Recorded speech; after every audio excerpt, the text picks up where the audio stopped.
Gina with WTI, and if you're looking for a beautiful, soft, and easy to use worsted weight yarn, you gotta check out the one that I got from Facai. This is absolutely beautiful yarn.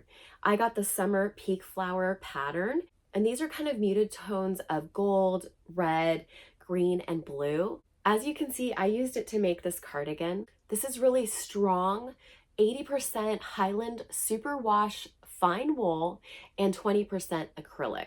So this is twisted together and it does not break easily. This was a delight to work with. It comes out of the skein really easily, no tangles. Total bonus is that this is machine washable. I would do so on the gentle cycle and then lay flat to dry.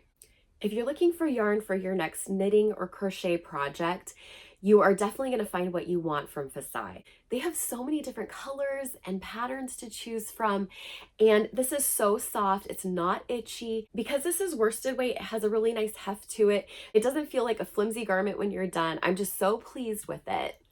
I definitely recommend this yarn, but that's just my point of view.